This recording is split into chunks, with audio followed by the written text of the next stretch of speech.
Ladies and gentlemen, welcome back to another episode of the Culture Show. Remember to like, comment, and subscribe. Fucking Liam back on the audio. What's doing, bros? Fuck all, bro. Just making sure you're not too loud, like always. Vaping up a cloud as well, mate. Yeah, gosh, sorry. The room smells like lush ice right now. Yeah, I haven't had a fucking proper sickie for like 3 days. I'm broke as, bro. I just gave you a double happiness, like, what do you mean? Yeah. Anyway, bro, how's your day been? What have you been up to? Fucking work, bro. Been hectic as always. Yeah, hectic as always. What's hectic? What do you get up to? Oh, just fucking doing heaps of fucking paperwork, bro, to be honest. By the way, if you need fucking gym equipment, you hit up Extreme Fitness. Extreme Fitness, yeah, let's fucking go. Yeah. I don't think we've ever said that before. Yeah, no, I don't think we have. Yeah, because you're always talking about how hectic work is and shit. So if you want to see him work hectic, book him and he'll bring some gym equipment to you and that, you know, and he'll come service it and shit. All you personal trainers out there watching our shit, you know. Yep. Oh man, but we've got a sick guest on today, by the way. Thank you everyone for watching and all the love as always. Everything's been sick. Don't forget to go like, comment, and subscribe. Don't forget to go like, even though I said it before, we're going to keep saying it because, as I said last episode, 80% of y'all statistics say that 80% of y'all that watch aren't subscribed. So hit that little button. I'll wait. Right, sweet. I think it's time we bring the guest on. Yeah, let's get him on. He's a fucking legend, and if you don't know him, I guarantee you do, but if you don't know him, you will now after this episode. Ladies and gentlemen, our guest today is already... Sorry, let's do that again. Ladies and gentlemen, our guest today is already at a young age a Tasmanian legend, with features from some of Australia's biggest artists and co-signings from the biggest OGs. He's a producer, he's a videographer, he's an artist, he's a great bloke, ladies and gentlemen. It's fucking LACHY HAMILL. Yeah, how you doing, what an intro, Thank you for coming. Thank you, bro. I keep telling him, like, you got to stop tapping him up, bro. It's not like we know. I'm making reach over just a distance tap. Yeah. Bro, we need to work that out, man. You need to like... I told you, we got to get the shorter couch so it's not as awkward, bro. Quickly, side note, what do you think of that? Stick, I think. Yeah, what do you guys think of that? I just pull out a little fist, bro. Remember those flap hands, bro? Like the We should get one, but instead of clap it. Oh yeah, I wasn't even thinking of those. You know, like the gooey hands that you flick and it sticks to shit. You know what I mean? Yeah. But fuck, ladies and gentlemen, LACHY HAMILL, bro. How are ya? Good, bro. Yeah, good. Hell yeah, man. We've been, as we just said off air, bro. We've been trying to make this happen for a minute, man. So it's sick that you finally fucking made it into the Culture Dome. We've never called it that before. I don't think we ever will again. But mate, welcome to the Culture Dome. But thank you, brother. Yeah, bro. So man, I don't even know where to start with you, bro, because you just do so much, man. But I guess because at Culture Show, bro, as we like to take it way back and we like to fucking get to the nitty gritty and figure out what made this, and what made this fucking mind be as creative and as genius as it is. You know what I mean? So I wanna start with Brad. Also, we tell everyone. I don't know if Liam told you yet. Yeah, bro, we know what you mean, Nate. Oh no. By this stage, bro, they're all gonna know. Like, yeah. I mean, so basically, so you can understand the law of what he just did to me. Yeah. A little anxious like tick crutch thing when I don't know how to end a sentence, I say, do you know what I mean? Yeah, right? yeah. Fully. When we did the Bo Brooks Classic. episode, right, I said that. I shit you not, like fucking. I did a little screen recording to make a reel of compilations of them, and I got maybe like fucking 9 or 10 of them in a 15-second screen recording. Bro. So he pulls me up now whenever I say, you know what, because bro, that's the last time though. I got so much. No, I keep doing it because I got so much hate in the comments. Y'all roasted me for it. They were like, sorry, bro, I don't know what the fuck you mean. You know, bro, there's this hilarious video, this compilation on YouTube. You know Nebs, the producer. Yeah. There's shout out Nebs. Yeah. One of Australia's best producers. Yeah. There's this his Sanchez interview. He says that a lot, like, you know what I'm saying? And there's just this cut of him like saying it, and it goes for like 15 minutes. It's hilarious. We just made one, bro. We just doing it, bro. That's why he's pulling me up and shit. Yeah, classic, bro. Yeah. No, but yeah, bro, as I was saying, we have to get to the roots, bro. So the first question I want to ask, finally we got there, is where'd you up, bro? Where are you from? I'm from Tasmania. I grew up in Launceston. I was actually, taking it right back. I was actually born over here in Victoria. Yep. And I was born in Fitzroy, kind of lived in Sunshine and Melton and just around there for the first like 4 or so years of my life. So way before I can really remember. But then after that, my fam moved to Tasmania and I grew up in Launceston, which is the second biggest city in Tassie. It's up north and I lived there for my whole life pretty much, and then moved to Hobart at the start of 2019. True. Yeah, true. lived there for is about that bigger 5 years. than that'd be bigger than Yeah, Hobart's the capital. Still not very big, but you know, Yeah, bigger yeah, than yeah, Launceston. I think Hobart's got like 200,000 people or something. Yeah, maybe Lonnie's got like 100,000 or something. Yeah. What was the move for your fam? Like, what was the reasoning? Just like They just really liked Tassie, bro. Like they came. I think mum and dad came over to Tasmania on their honeymoon and were like, man, this would be a sick place to raise a family. And Dope. That's beautiful, actually. Yeah, that's dope. It's just quieter, man. Just like a lot more chill, a lot more. Yeah, it's a good place to raise a family. So yeah, my cousin just did the same sort of thing. They went over to see a friend, and then they're like, "Fuck, like we could raise a family here." So made the move over there. So I've been there once. I went there to watch cricket, like a cricket tour, and like it was. I was a bit young. It was a bit like boring. I wanted to go to skate park all the time. That's what I wanted to do. But yeah, it was actually like the what's the right word for it? But like the nature and like you know, there was heaps of water holes, good hikes. Picturesque. It was really nice. Yeah. Yeah, I think Tassie's like the only state I haven't been to, eh? Yeah, true. Yeah, Gotta get down there, mate. I don't know why I haven't. I just haven't. Time for a mission. Yeah, there's just been, I just haven't had the opportunity or like, you know what I mean, to go there or anything. I just need to fucking just go there. You know? Totally. Bro. So growing up in like obviously the first couple of years of your life around here and stuff, a bit too young to remember. Yeah. And you're up in Launceston with the family and whatnot. So when you're growing up, bro, did you have much of a musical family at all? No, not really, to be honest, bro. I was like the only one. I mean, my mum and dad they like music, but they never really made any music or played any music themselves, and neither did my brother or sister. Oh, right. So there wasn't even really music playing around the house like that, like. As in they didn't like play it themselves. They didn't. Right. I mean, they would. I don't know. I guess they would. Yeah, I would. I kind of grew up listening to my dad play a lot of like 90s grunge and stuff. Sick. Like Soundgarden and Pearl Jam and all that kind of stuff. But we haven't heard that Nirvana all that. So I was definitely like pretty influenced by that when I was growing up, and my first kind of foray into music was playing the guitar. So I picked that up when I was like 10 and was like so obsessed with that and was like hella into the guitar. Yeah. But yeah, then I found hip hop and yes. You still play guitar? Nah, bro.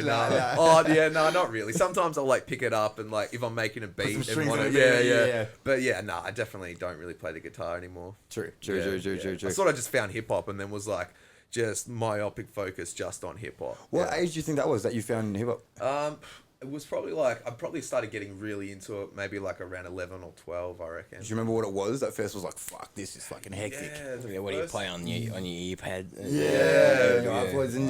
Fuck, what do they call earphones? Yeah. We got there in the end. Fuck. The old thingamabobs. The old thingamabobs. Probably was like, I would like hear maybe like Eminem and shit on the radio. And at the first start, I was like, what's this shit? I don't know about this. Yeah, I don't know if I like this at all. And then I was like, I'd probably have got like a bit worn down after maybe a year or so. And I was like, nah, actually, this is pretty sick. Yeah. But Eminem was definitely like the first thing that I got hella into. And I got like super into Eminem. I think that's a pretty common origin story, really. Yeah. Do you remember like... So what age you said 11 or 12 that you were finding Eminem? Yeah, it would have been around that. Yeah, and so around that age were you having, because obviously you said you picked up a guitar around 10. Around that age when you first discovered that and you weren't sure how you felt about it, and then you started liking it and whatnot. When do you think around the time was it where you were like sort of the same thing with going with grunge and ended up picking up a guitar? When do you think it was like you were inspired enough to start making your own, or so even start writing your own music? Yeah, it would have been around 12, I reckon.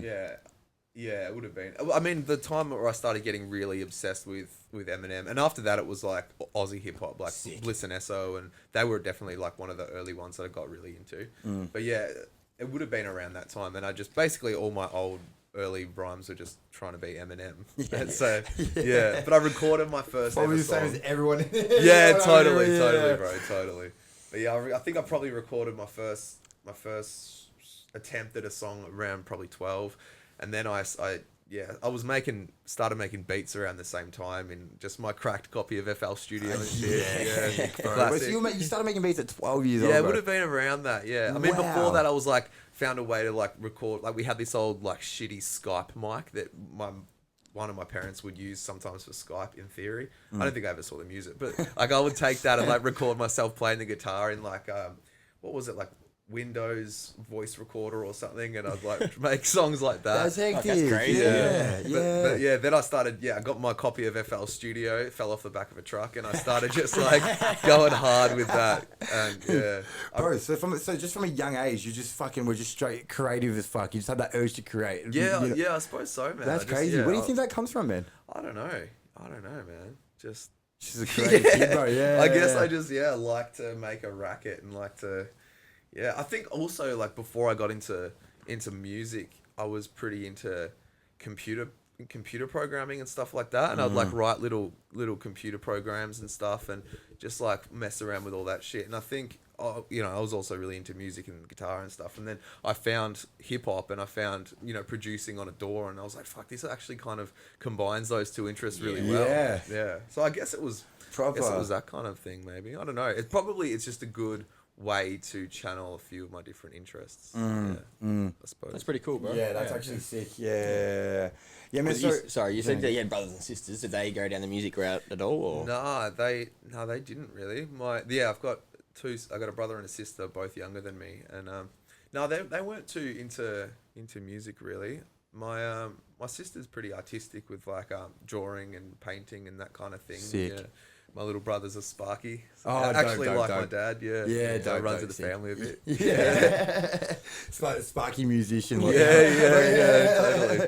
Bro, so I wanna get into we got so much to talk about. Oh yeah, there's so much to talk about, man. But I think I want to bring up the first, because as I told you off air as well when you were in the room, is this, like, Locky's name has been brought up a fucking lot in this podcast, even from the early days. You know what I mean? Since like even the Grilly episode, and so your name has been brought up a lot in this podcast, and then because of just a lot of the sick shit that you do, man. You know what?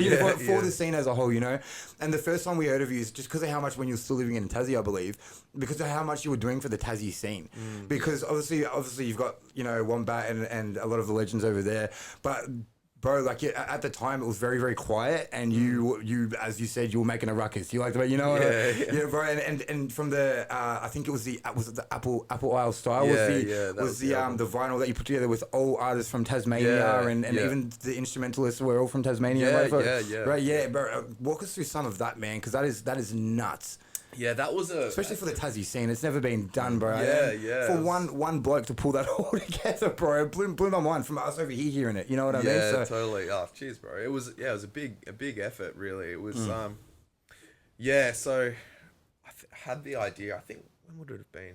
Probably like maybe early 2022, maybe like late 2021.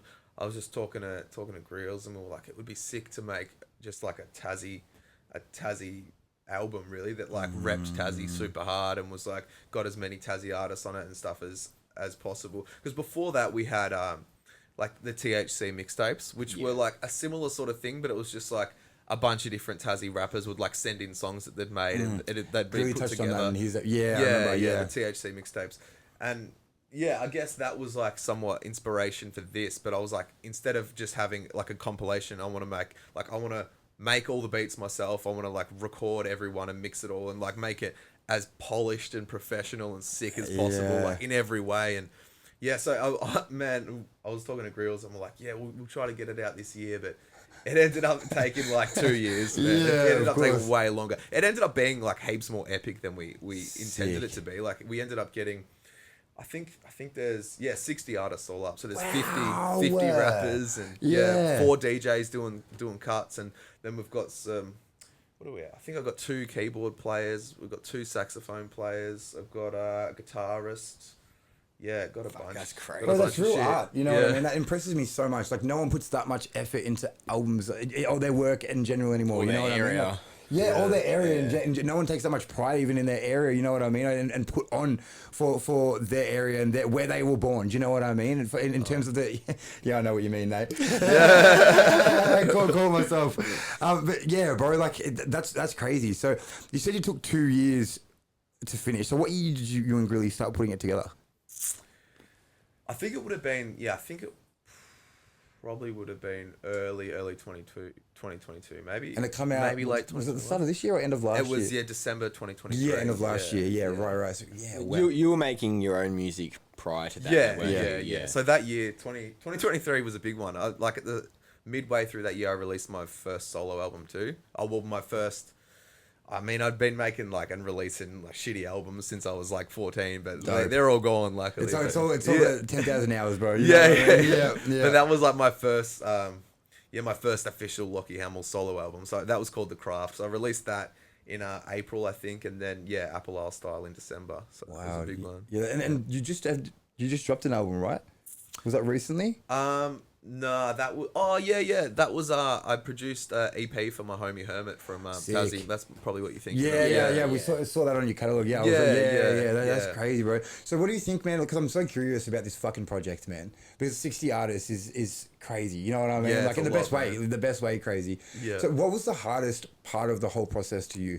It was definitely just coordinating and organising that many people. Right. And rappers too, they can be a little bit like flighty, a little bit like hard to pin down. And So that was definitely the hardest part. Was that the most time consuming part, you reckon? Yeah, for sure. And I mean, I worked on it pretty hard for a bit, and then like there was a bunch of stuff that I had to do, and I sort of did my solo album, and it kind of went on the back burner a little bit, and then I was like, all systems go, all steam ahead with Apple Isle, and then but also like the whole process of getting vinyl done, and like, that was all a massive a whole under the end of the spectrum that most artists haven't even realized yet. You know what I mean? But, and my homie from the OG from Tassie, Topsky, he did the most hectic artwork ever. That artwork is crazy, bro. It's that crazy, belongs bro. on a vinyl. You couldn't have done that on a normal CD. Yeah, that belongs, totally, you know what I mean? That belongs on a vinyl. That is a piece of art in itself. And not only that, bro, he did like a full 8-page comic book, like a comic book about Tassie hip hop in the 80s and 90s. What? Yeah, and all the characters were apples and shit. That's wild.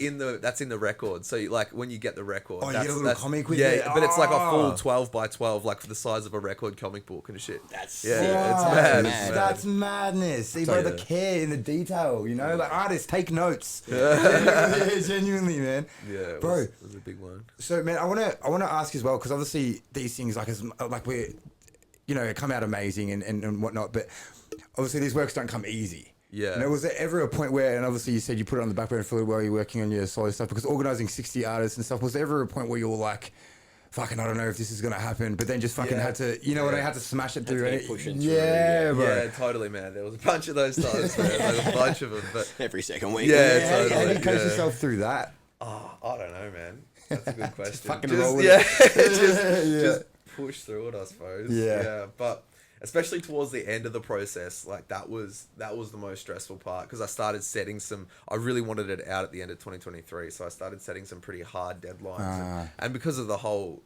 getting wax done, that's a time consuming process too, and I had to work with Zenith over here to get that done, so that was like I was up against the clock, and it was pretty stressful at the end, and expensive too, and but we got it done. If you were to do something similar again, do you think you would set yourself deadlines again, like knowing that it adds that extra stress?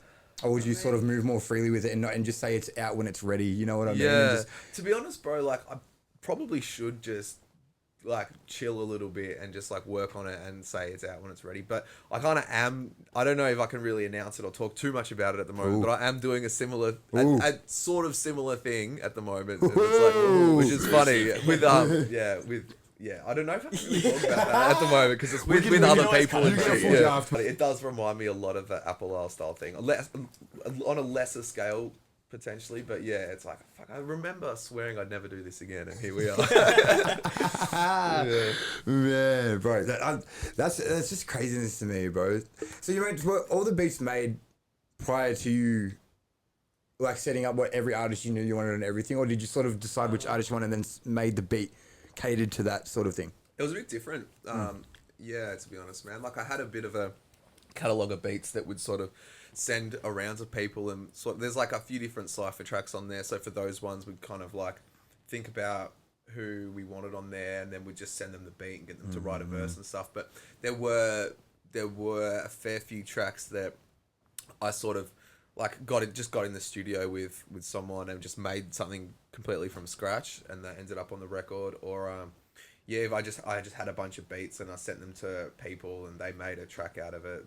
It definitely it sort of varied a little bit. And sometimes I'd send like a pretty bare bones skeleton of a beat to someone, and they'd kind of record to it, and then I'd produce more around it. Work around. Get the some of the session musicians in there. Yeah, that's sick. Yeah, that's my favorite way. Yeah, yeah, me Definitely too. a long process though. Yeah, I do it that way. that's why it's so hard to find engineers that like working that way. You know what I mean? But it's so much fun. It's more fun for the artist. You know what I mean? agree. Yeah. And you can make it like make the beat sort of match the whole song a bit better as well. It's less like you're just recording over a pre-made beat. It's exactly. like a piece of music that all complements each other. Exactly right. Because you almost feel when you're going through like beats that are already made that sense to you, or even when you're writing over even YouTube produced beats and stuff like that, you almost feel restricted to that sort of what the beat is telling you. Totally. Do you know what I mean? Yeah. So when you're just given a skeleton and basically it's just a tempo and a key or whatever it is, you know what I mean? And you can run with that, and then the engineer or the producer builds around that, bro, and they can see when they can build off the emotion in your words and your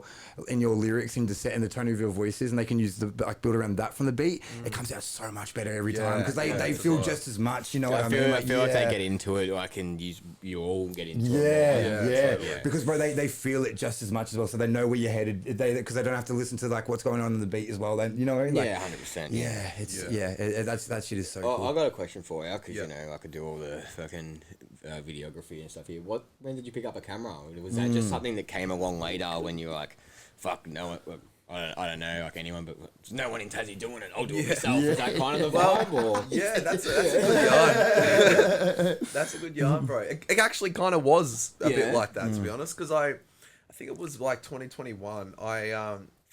Greeley introduced me to a fella he met in jail called Kane, who always wanted to be a rapper. And this guy is like, had pretty much like his whole life sort of derailed and into that life of crime, and that he got very caught up in that criminal world and that sort of thing. And ended up spending pretty much his whole life in jail and never really got the opportunity to actually pursue rap properly and actually give it a go. And he met Greeley, and Greeley just really encouraged him and empowered him to actually start rapping. Because, he'd been writing this whole time, but never practiced it and put it on beats or anything. So, when he got out of jail, which I think was 2021, around then, Greel's introduced him to me, and we started working on an EP. So I produced this EP for Kane called Ruthless Northerner. And that's a sick fucking EP. Yeah, bro. It's a crazy EP. I mean, it's pretty spot on. That's it. And, so I made all those beats and recorded and mixed it for him, and the time came to release it, and he needed videos, and we ended up flying a fella down from Perth called Cortex. Like, I don't know if you guys know Cortex, but of course. Shout out Cortex. Weapon, man. He's amazing videographer. Amazing at a lot of things, really. But just like someone on there. I appreciate it, bro. But we flew Cortex down, and Cortex shot like four videos for Kane, which are all sick, like sick videos. Check it out if you know, for you guys watching along. Link in the description. Yeah, Ruthless Northerner. That's the EP, and and you engineered and produced that whole hectic. But Kane was like, being a bit of a business minded individual, he was like, man, instead of like paying other people to do videos, we should just get a camera and you can learn how to do it. And then and I was like, you know what, Kane, that's a great idea. So Kane bought a camera and he lent it to me, and he's like, all right, now you figure out how to make videos, and you can make my videos, and that'll be sweet. And so, I started learning how to make videos with Kane's camera. And I think I did my first one I can't remember if my first one was for Greeley or for my housemate, Brother Pete, but it was definitely... Brother Pete was here a couple months ago. Shout out Brother Pete. Yeah, true. He's a legend, man. I used to live with Pete. True. Yeah, I think I produced an EP for Pete, for sure, that's out there on Spotify and stuff. I think it's called Sounds Like Bullshit. I produced another one for him, but that never came out. But there's definitely one up there that I've he was here, I think, after the last Wombat show. I can't remember maybe the last Runway session that we did here. I can't remember. He's a fucking legend, though. I really like Brother Pete. Yeah, he's a G, man. Yeah. But I think I did my first video for him, and just, kind of got really into it. And there wasn't really many sort of local hip-hop videographers in Tassie at that point. There was Grace Chia. She was shooting videos, and she still is, and she's really, really good at that. And Shane Kemp and Greels would shoot sometimes, but Shane Kemp also sounds really familiar as well. Yeah. So he'd help Greels shoot videos back in the day. But so I guess there was a bit of a gap in the market, and I just started getting really, really busy with doing videos. And eventually, Kane ended up selling his camera, and I ended up getting my own, and just kept buying gear and like kept practicing and kept just shooting heaps and heaps of videos. I think I've done probably around 160 music videos now. Yeah. Wow. I've done a few. Yeah. And yeah, Fuck that's probably only been So many, bro. That's crazy. it's hectic. But yeah, so I've probably only been doing that for this is my 3rd year doing it. But yeah, I'm loving it. So many hours. Holy shit. Yeah, man. Yeah. It gets pretty I time. wonder how many podcasts I've edited. the time that we've been doing the culture show. 6, you reckon, lad? 6, you reckon? Oh man, no, that's wild, bro. So one. This is my last question back on upto as well, because I just want to ask this one quickly. Yeah. And you may not even be able to answer it, to be honest, bro, because obviously, like, a parent can't pick favorites. Yeah. But do you have a favorite baby on the record? Yeah, I reckon my favorite tracks would probably be. There's one called "I'm Just Being Me" featuring Mr. Muller. Sick. And so that's his solo track. He was also my housemate at the time, and that was one that I just got in the studio with him. And I think he had like a verse that he just had written. Like he just kind of like thinks of verses in the shower and just like going about his day. He thinks of bars and he like raps into me. I'm like, fuck, bro, that's hectic. So Yeah. he had this verse, and I'm like, all right, bro, let's make a track.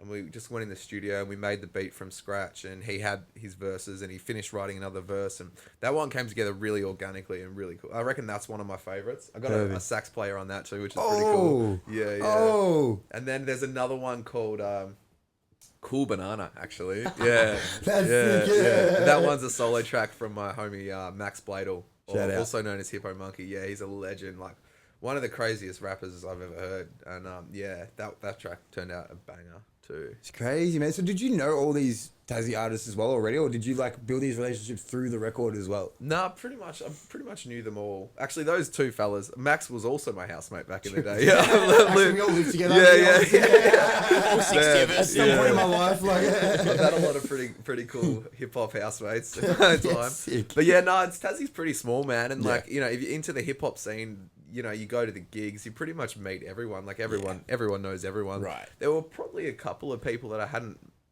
met too many times on there that I met through the making of Apollo.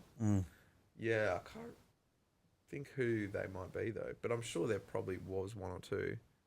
Yeah.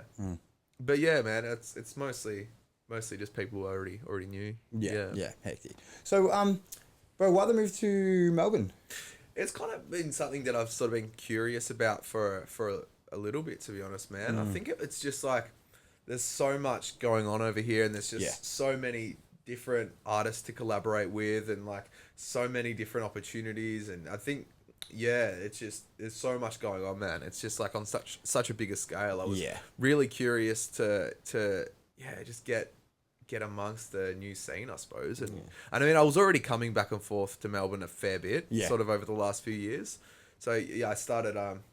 I became good friends with Eric Devine, and I'd always shout out Eric. That is my day one OG, bro. He's a G, yeah. But I'd always come over to Melbourne and crash on his couch, and yeah, I mean, Living in the famous Coburg house. Yeah, bro, that spot's classic, man. There's, about 2-minute walk from fucking Deno's house.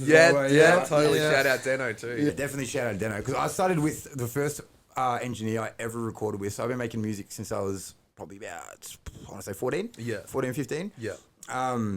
And the first person I ever made music with was like first actual engineer that I made music with was Deno. Yeah. And he was like taught me everything I know, bro, since from a young age. Sick, so like, you know what I mean? Taught me everything I know. And then once I got onto like wanting to create my own sound and stuff, I started going to other engineers and making different sounds and whatnot. But always shout out Deno. We call him Rap Dad over here. You know? Totally. He's such a nice fella. Too. He's such a G. Yeah, I have a lot of time for Deno. Yeah. Yeah, when we first started this, he was like, what, our second guest? Our second guest. Yep, Sure. second ever guest. Yeah, cool. bro. I'll Yeah. have to go back and watch that. Yeah.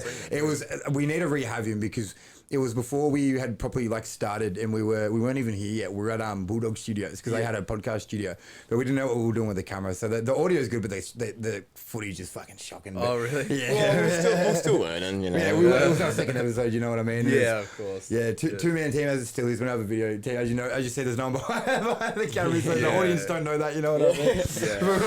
Well, that's the thing about like, you know, teaching yourself and learning on the job. You kind of end up having some dodgy early products out there.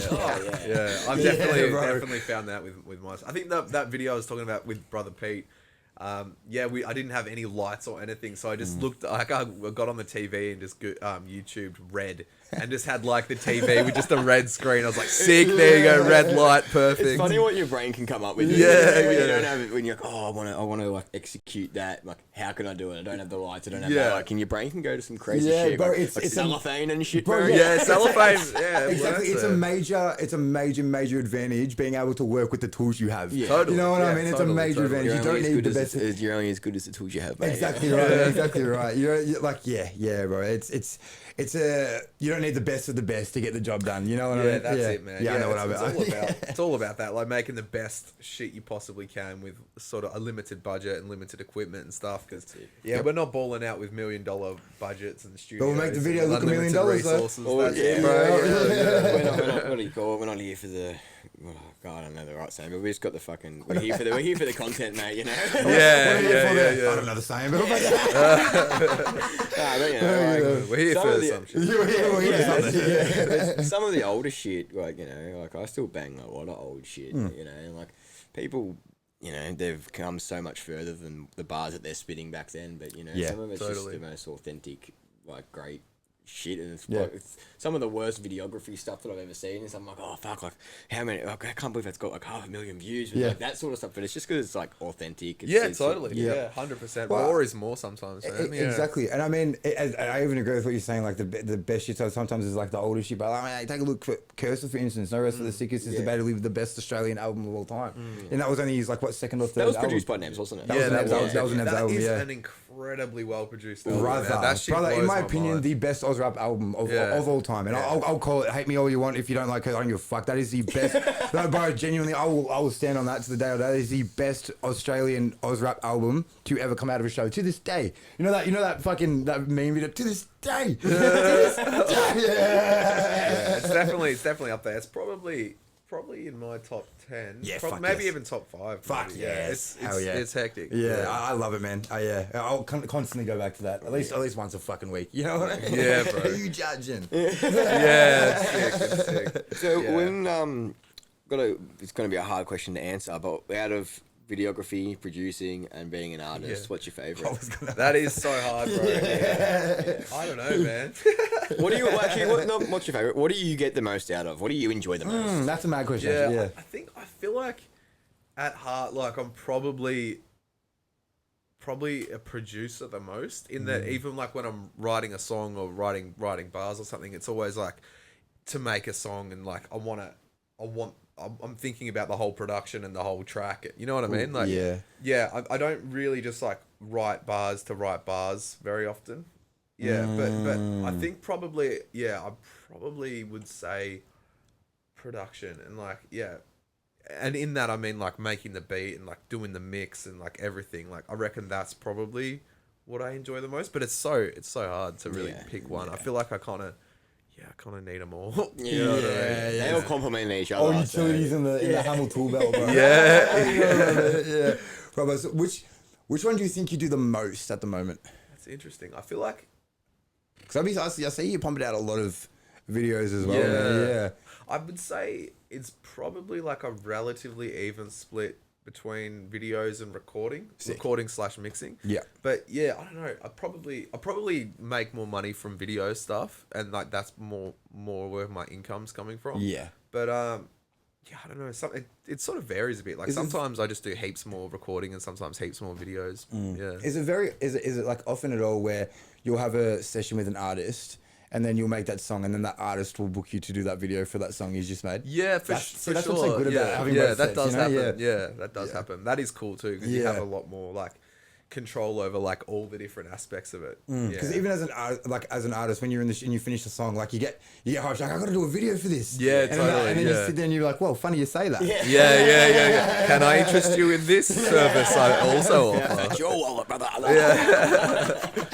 Well, bro, that makes me feel like non-accomplished, bro. I don't know how to do enough. You know what I mean, man? But also, bro, I feel like it is a gift and a curse, and I think sometimes like it's good to have one lane and really focus in and like really nail it and really hone your skills in that lane. Like sometimes I feel like maybe my attention is too fragmented in different ways, and but I don't know. It's funny you say that, bro, because I do disagree with this saying now, but I was growing up, I was brought up being taught that you can be fucking really, like, you can be okay at a million things, or you can be fucking great, amazing at one thing. Yeah, yeah. Do you know what I mean? And I disagree with that now, bro, because there are so many people who do a lot of things and are fucking amazing at all of them, you know? Saying that if you put 100% of time into one thing, you genuinely get of course. At that. That's just logic, you know? Yeah. So it's obviously true 100%, but I don't agree with the whole you can just be good at a million. I think you can get great at more than one, you know? I think you can be amazing at more than one thing. Yeah, totally.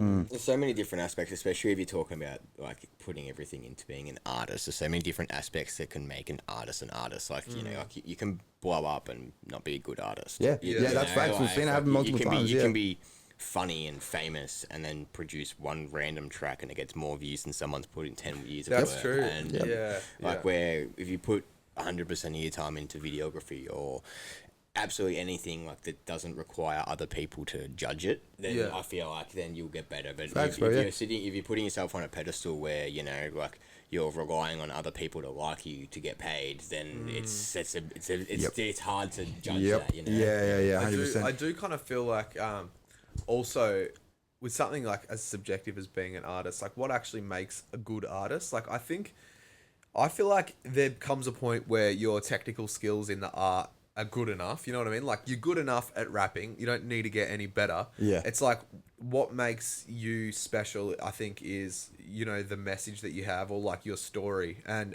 actually what you're saying and how you're saying it. Yeah. And I think that sort of shit really kind of comes from life experience and a perspective. So I feel like, maybe like diversifying and branching out and doing other things is going to contribute positively to your artistry as well.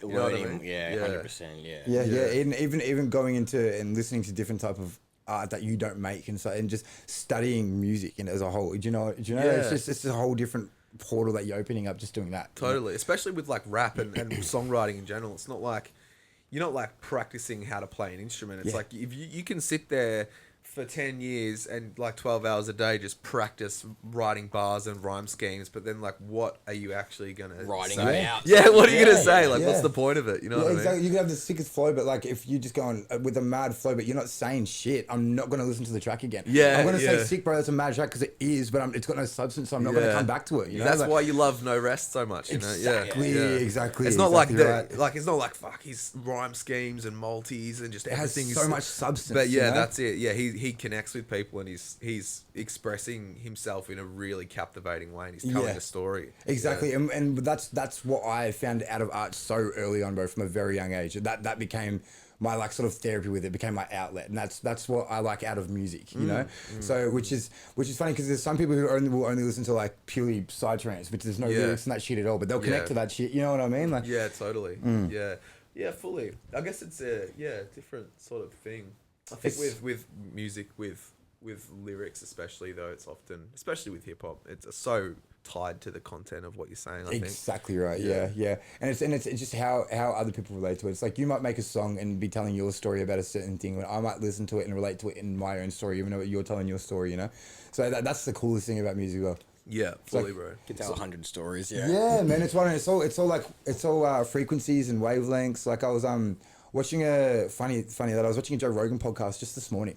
And they were talking about when you go do ayahuasca with Peruvian shamans and stuff, like the actual real people when you do it proper and whatnot, when you go over there. What makes it proper is when you do it however you do it, the shaman actually comes to you and sings to your I don't know fully about it, but your open chakra, the one in your mind, right? Yeah, right. And that she goes around the circle and sings to everyone, but at a certain point in her singing, each person throws up as a different note resonates with them. Yeah, frequency. A different frequency will resonate with them, and it'll make them purge. You know what I mean? Yeah, that music, man, like it's so hectic. crazy to me. Like they said when music hits, you feel no pain. You know what I mean? Like that's shit, bro. Crazy. Yeah, wow. Yeah, that's wild. So do you find yourself staying in Melbourne since you're here, or are you going to branch out to other states, I think I have no idea, to be honest, how long I'll be here, bro. But I've been at least probably for another year, I reckon. Like at the start, I was like, I'll probably just come over for 6 months, and because I'm subletting at the moment off a homie who's overseas, and he's getting back soon. But So I was like, yeah, I'll probably just stay for that period. But now I feel like I'm only really now starting to get like, you know,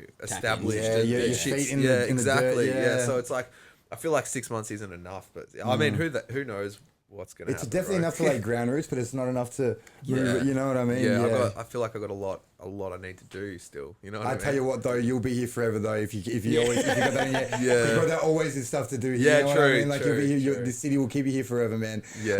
I'm telling you. Well, I mean, it's a pretty epic city. It is. Like, It is. It's not a bad place to not be able to check out. Yeah, totally, bro. As far as like music and art and culture go, like it's up there, man. It really is. Yeah, it's probably the best city in Australia for that. It was really,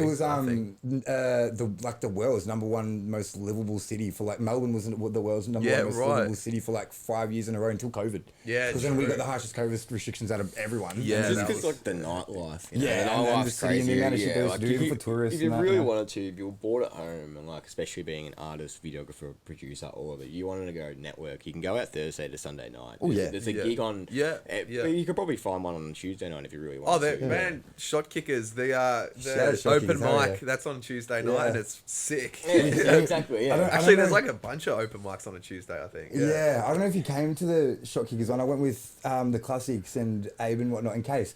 And went to, it was, I don't think it was a Shot Kickers under, it was just some big night, open mic night going on at Shot Kickers. And Toomey was there from playing with the band. Yeah. Grilly was playing and shit with the band. I think that's called Don't Sweat the Technique. Toomey was there playing with the band. Grilly was there playing, doing like, bro, one of the tracks he did with the band gave me like full goosebumps and shit. Yeah, you know, sick. Yeah, man, that's a dope venue. I really like that space. It's so cool, man. And freestyling up there and rapping with the live band is so cool. Yeah. It's such a vibe. Yeah, it would be so fun. Would you take anything that you've, like, obviously you have a big connection in Tasmania as it is, but is there anything that you, like, if you were to go back when your homie gets back, would you do any of that sort of stuff? More open mic nights in Tasmania? Would you start, like, looking at doing, like, holding events or anything and bringing the community closer? Yeah, I don't know, man. I mean, as far as, like, hosting events, I've put on a couple of shows, but it's always been for, like, my album launches or whatever, but, yeah, in Hobart, my mates Grace and Hermit, they put on open mics and they put on pretty consistent gigs and stuff, and they do really well doing that. Like it's sick, and it's opened the doors for a lot of dope Tassie rappers to kind of get their foot in the door. Sick. But, so they're definitely, I mean, they've got that covered really. But I mean, yeah, I don't know. There's definitely things in Melbourne that I've sort of like learnt that I would take back. And I mean, I am going back and forth to Tassie a fair bit as well still, because I still have all my family over there and stuff. And still got a lot of people I like to work with over there. So I'm still going back a bit. Yeah, I think building the bridge between Tassie and Melbourne's a pretty... Yeah. And it's closer than it's ever been, definitely, man. Because as I said, like Tassie has been quiet for a very long time, you know?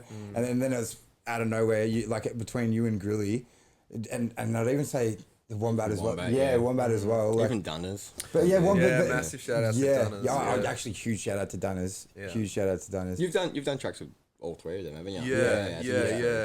Yeah. Dunners' album just dropped pretty recently, actually, Anthems, and it's like well named. Crazy album. Definitely. Crazy fucking album, bro. The acoustic tracks, bro. That man is a fucking genius. Yeah, bro. he is. Yeah. It's nuts. It's nuts. And I know Grilly gives him like shit and shit for singing and that during the battles and stuff. But I fucking actually love it, bro. Yeah, he's sick, man. He's an amazing artist. I've always loved Dunners. I remember seeing him battle for the first time fucking years ago when I was like maybe 15, 16. Yeah. And I've just known about Dunners since then. Yeah. So Tassie punches above its weight, man. Like it we really have does, like bro. It really does. Like, two of the best battle rappers in the country. Yeah, from you've got to give it to Tassie, to be completely honest, man. It just doesn't. I don't know. It just, you feel like it doesn't make enough noise, but it makes a lot of fucking noise when you really pay attention. I think it's I mean, there's always just been like a handful of artists out of Tassie. So much smaller than everywhere else, I guess, bro. You know. There's a lot of really, really dope artists in Tassie, but there's only really been like a few that have like really taken it to the rest of Australia, like on a big level. I'd say,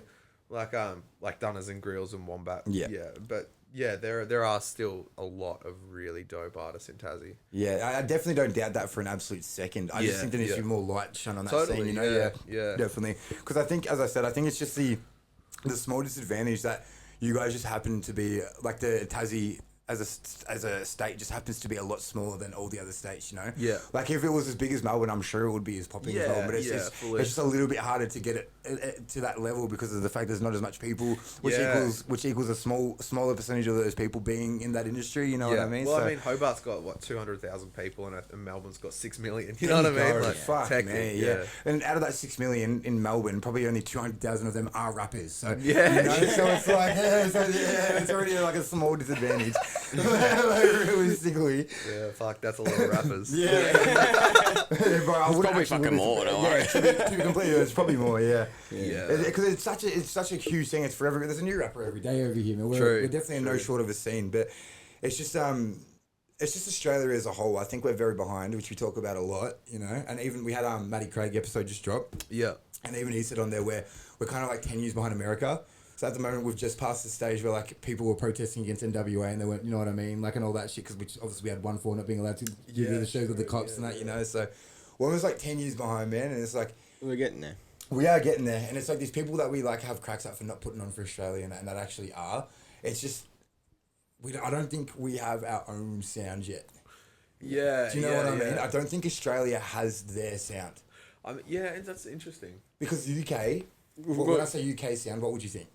Drill, right? I'd probably grime and drill, right? And obviously American. Yeah, even American so like I still listen to like the 4 hours and like shit like that. That's all boom bap. Yeah. A lot of there's a lot of super dope boom bap from the UK. Yeah, I'm not saying they don't make it, but I mean their sound is known as that. You know, their global sound is that, and obviously America, their global sound is everything that, which is fucking everything they have. But we don't. I don't feel like we have a unique. We don't have our. If we do, it just hasn't been blown out to a global scale. Yeah, it was. I feel like the last time it was at a global, like, well, it's bad to say because you know Aussie hip hop, I think, does have its own foot in a small door. It definitely does. Yeah, but I think more than it did 5 years ago. Our actual like global was kind of like Hilltop Hoods. That kind the golden of era, sound. for sure. Yeah, but it's going to be so much bigger than that, man. Oh, you know, it's way already bigger on the than way. that now. Yeah. Imagine how big is it already from when it was back then? Oh, with Hilltop, you know, with Hilltop Hoods. And, I just feel like because it was a different, unique sound. Yeah. That, like, because you know, I feel like Australia, like, you know, we tend to like not copy like the same sort of thing. We bring our own style to it, but you know, like we hear a sound overseas, like drill. Because we know that's popping. We bring it over here and we do our own thing with it. That's great that we do that. Put our own but you know. I think Aussie hip hop. I don't know if it's just because I've listened to a shitload of it and sort of maybe I'm like hyper sort of sensitive to it and like in tune with the subtle differences and shit. But I feel like it does have a fairly distinctive sound. It's just maybe not really hella palatable to the rest of the country. You know what I mean? So it's not to say that we don't have our sound yet. It's just not a sound that the world would accept. Oh, because as you said, it's not as palatable to even maybe the rest of the country yet. Yeah, I think so. I mean, like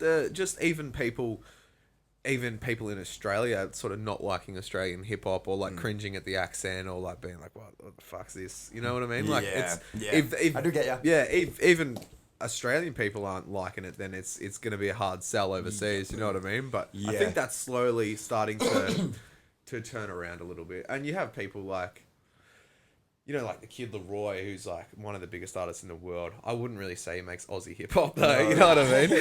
No, he's an Australian artist, but he's definitely an American citizen. Yeah.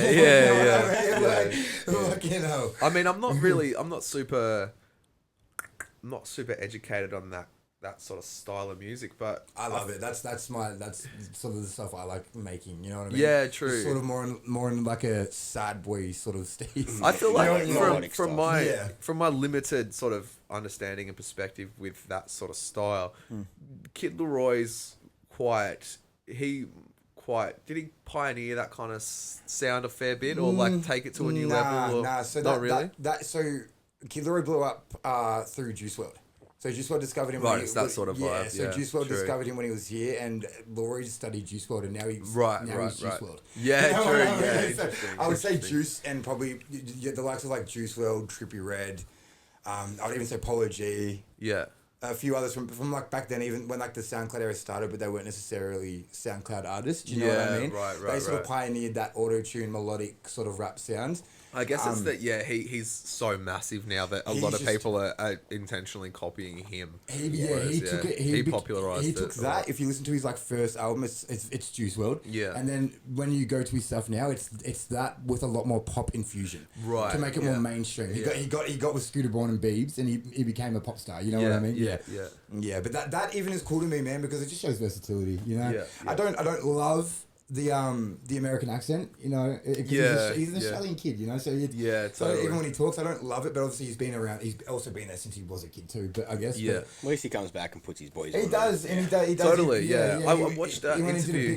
Went and did a big what do you call it, gave a big fucking donation to the youth centre he grew up in to keep him open and whatnot, so I saw that. So he does a lot for Australia, just not a lot for the scene, which a lot of artists hold a grudge over, you know. I saw this interview with him recently, I think with Nardwar, and he was like chilling at Wombat.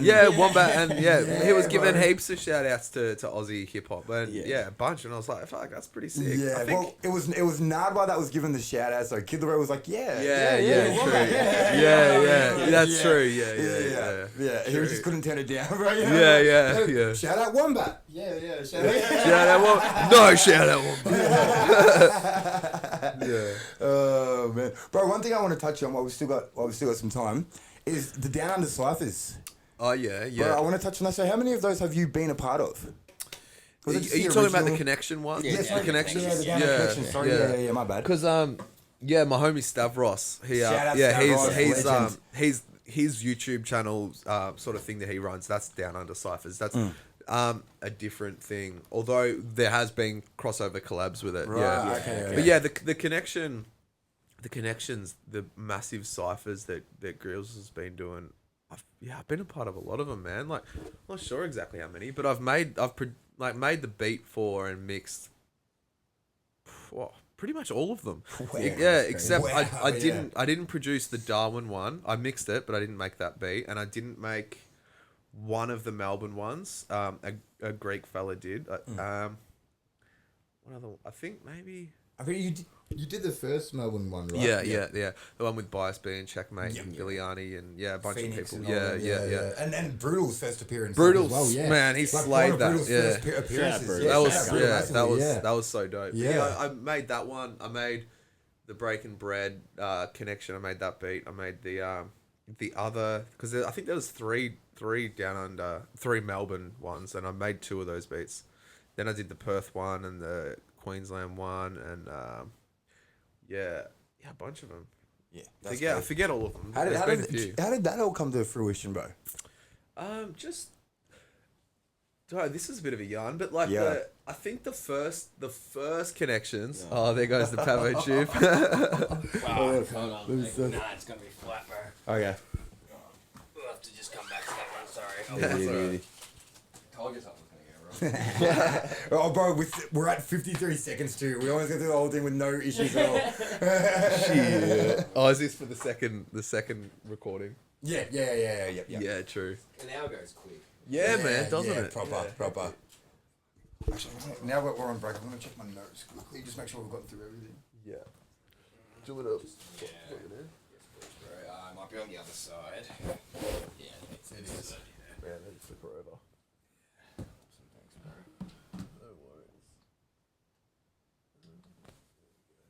Yeah, and we're back. Thanks, I'll do this now. Yeah, perfect. Okay, so where were we? Talking about the origin of the connection. Oh yeah, that's right. Yeah. Yeah, I think the first connections were Retainer put them on. Right. Yeah, I don't know if you got, Retainer. And it was like wasn't it filmed in like a escape bowl? Yeah. I think that was the first one. They had like shitloads of people on it, and Nost in it. Nosti and Alex Jones and like heaps of people. Aussie hip hop brother. When was that? Wait, how long ago was that though? Fuck, ages ago now. Sure, yeah, okay, no shit. Yeah. Nost was actually on the ones we did recently too. Yeah, sure. He was on the first one with Brutal. Sure. Yeah. Anyway, so Retainer, I think that might have been the first one. Yeah. Yeah. And then he came to Tassie and he did a Tassie connection as well. So this was like, what was this? Maybe like 2016 or 17. maybe. Yeah, and then he did a few of those, and then sort of nothing happened with it since then for a while until Grills did another one. I can't remember what it was. I think potentially the Darwin Connection, like that was the first one where he sort of revived it and sort of I think he got retainer's blessing for it. Yeah. I think it was maybe the Darwin one. True. Yeah. I believe it was a Darwin one. Yeah, first, okay, true. Yeah. And then it was like, I might be getting the order wrong, but then I think maybe the Perth one, and then the Queensland one, and then the Melbourne one, and then I don't know, but then the rest is history. Yeah. Proper, definitely nailed that one on the head, eh? Grills was just going around. Making big moves. This is like I think this is like the longest I've ever seen him like stay in one spot. Like, true. To be honest, like proper. Yeah, I love Billy so much. He's a traveling man. He is, yeah. This is like, he's settling and working fucking flat out, proper. Totally. Yeah, it's cool. Yeah, man. So I want to ask, bro, what's next for Lachy Hamill, man? I was gonna say, I already see yourself in 5 years. Man, fuck, who knows? Who the hell knows? Or even on a shorter scale, bro. What's some of the plans that you can talk about now that you've got going on next? Yeah, well, I've just signed a lease to another spot, so I'm gonna move into there for a year, and I've got a separate room that I'm gonna set up the studio in. So I'm gonna be doing basically what I'm doing now, but just more consistently. Beautiful. Even so, and I've been working on another solo project, which I'm gonna try to drop that before the end of the year. Dope. Yeah, and then like I was sort of alluded to before, there's another sort of production project that I'm working on with some sort of movers and shakers over here, which I'm getting. Which I don't know when that's going to drop. Probably like, if not the end of this year, probably start of next year. Hectic. So there's that, and then just heaps of videos, heaps of music, man, heaps of everything, really. Yeah, bro, yes, love to see it. Love to see it. Man, one other thing I do want to touch on too is nuclear reactor. Yeah. How did that happen, bro? Because that is a banger. Oh, cheers, brother. We were just looking at it before as well. And that one's crazy views. Did you hear the drum and bass remix? Zach Byrne was just talking to us about it before. Really? Because we were talking about it and one night. He's like, "Oh yeah, the drum and bass remix was one." About it.